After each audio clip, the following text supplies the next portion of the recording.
Hello, I'm Little Alex Horne, and this is the story of my lovely caravan. When Taskmaster started, we only had 3 task spaces to work with: the living room, the lab, and the garden. By the end of Series 3, Greg, who does get bored easily, demanded something new. Here's the actual message that he definitely sent me on the 26th of September 2016. Alex, it's me. I'm on holiday. I'm wearing a hat. I get bored very easily. I need constant change. I've decided I want you to source me a new Taskmaster location for the Taskmaster grounds. Get on it and make sure it's somewhere you can sleep. I don't want you sleeping in the lab anymore. It's weird. The very next day, on the 27th of September, series director Andy Devonshire found a caravan on eBay, and we bought it for just £295. Delivery cost a further £65, and while a few bits dropped off on its journey up the motorway, it was eventually safely deposited in our garden. Keen campers will know that we'd got ourselves a classic 1977 Swift Dunnet touring caravan, 4.28 metres long, 1.82 metres high, and with a circumference of exactly 965 baked beans, assuming you remember to include the bean juice. Are you counting the juice on the ends as the length of a bean? You have to. The original cost of around £2,000, about 12k in today's money, was well worth it because of a real safety innovation: these windows. They were designed so that back in the 70s you could look in the rear-view mirror of your Cortina and see all the way through to whatever was following on the road behind you. Genius! Incidentally, poor Andy is sometimes wrenched awake at night in a panic about the caravan. If you want to know why, I'll reveal all at the end, because I'm a bit of a tease. This one is set in the caravan on your driveway that you sometimes let me live in. It's a sort of mystery art task. Lovely. Anyway, our caravan first appeared in Series 4 and almost immediately became the unwitting location for some typical Taskmaster controversy, thanks to Hugh Dennis. Create the best caricature of the person on the other side of the curtain. You may not look at the person. The person may only say yes and no. You'll get a bonus point if you can find out the person's full name.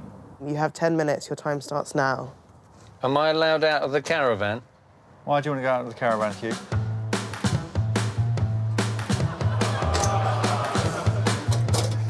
I'm going to lift the curtain to expose you. I'm not looking at you. I'm looking at you in a mirror. Here goes the curtain. Okay. 3 minutes. OK. I'm going to lift it again, because I can't really remember what's going on. You've got 2 minutes left, Hugh. OK. All right, we'll do that. It's not really a caricature, is it? It's a quick look at the old arm. Coming again. 10 seconds. I think I'm just going to stop now. Yes, if you would. Thank you, Hugh. Do I just have a look in your mirror?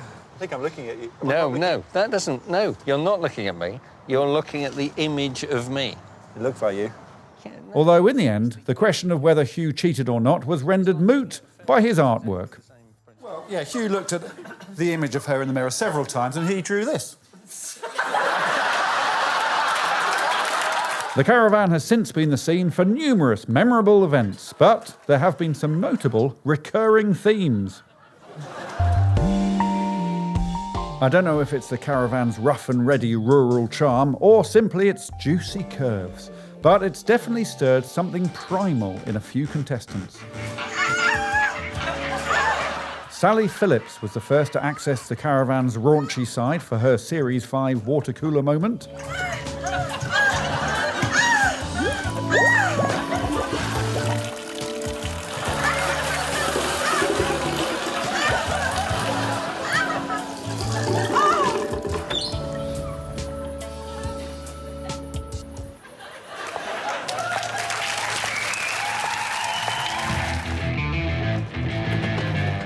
Not long afterwards, Asim Chowdhury rewarded his own heroism by seducing a pretty mannequin.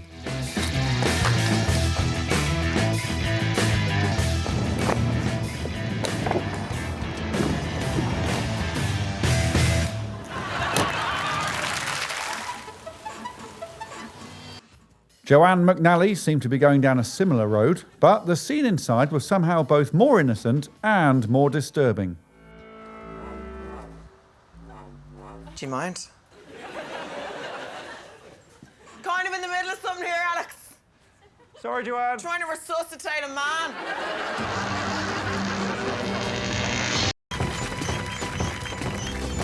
And, arguably worst of all, Ed Gamble shamelessly tongued a tub of dip.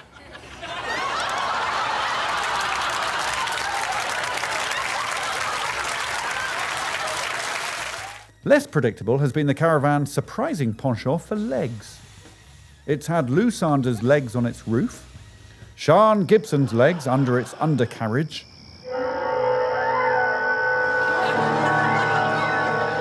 and Rose Matafeo's surprisingly lengthy legs running right through its stylish interior. I can see your right foot moving up and down. Wait, which leg is moving? Your right leg's moving. Yep, I knew that. Alex loves Greg. Personally, I've always found that it's particularly effective for making dramatic entrances, whether it's at the climax of a musical, I want a heartbreaking solo. What does Greg mean to you?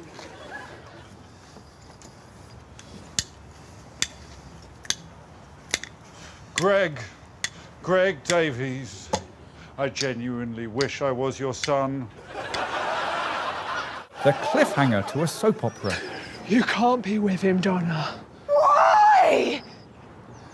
'Cause you're his mum.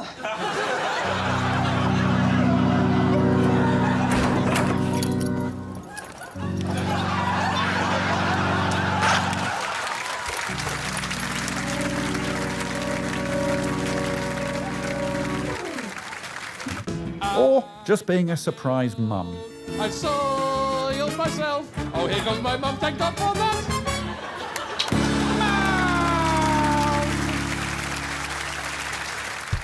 Over the years, the Caravan and its grounds have had a number of expensive upgrades.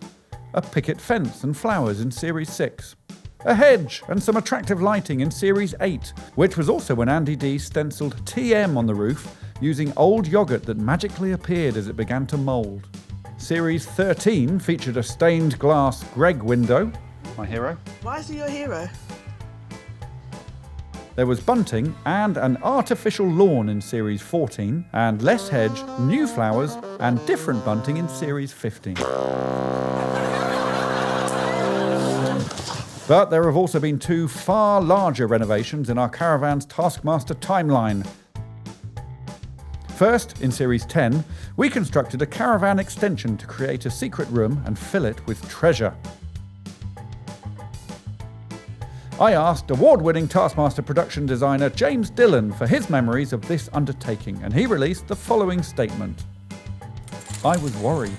Caravans don't have a lot of structural integrity, and our Caravan is particularly fragile because of its age.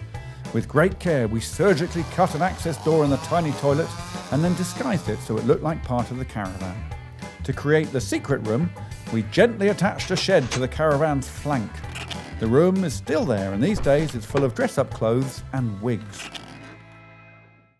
But the really huge change came in Series 18, when our nautical theme saw our Caravan become a unique submaravan. James kindly gave us these drawings that show exact measurements of the Caravan and the new sub-facade, plus detailed plans of the installation. Here's what he had to say about it. To achieve this transformation meant creating a cartoon-style submarine cutout and fixing it onto the Caravan's side.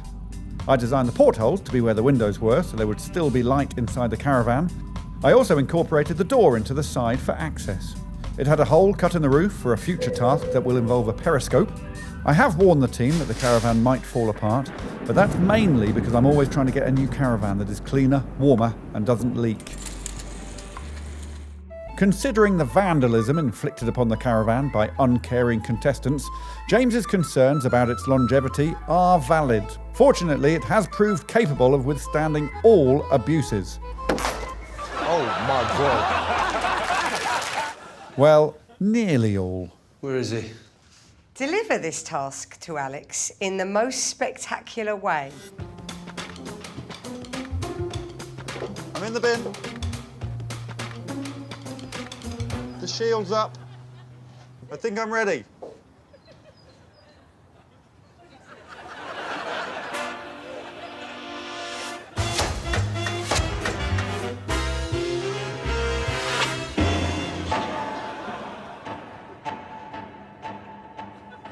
Bloody hell.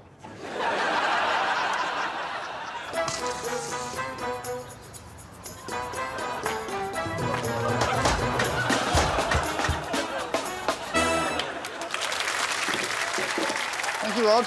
You made a hole in my caravan. Yeah. Sorry. It's kind of gone straight through the other side. Thanks, Rod. That hole is still in the caravan. It's just been expertly concealed by the Taskmaster team. On the plus side, Andy D used it to take this candid photo of me. I was lucky to survive Rod's assault, but the caravan has witnessed the real blood of Aisling B. There's blood on the loaf. Ow! Ow! I've cut myself again. The real blood of Ed Gamble. Bleeding quite a lot now. Come get you a bit more soap. I'll tell you what would be nice. Maybe some tissues to clean off all the fucking blood off my knees. And the fake blood of Guz Khan's fake horse head.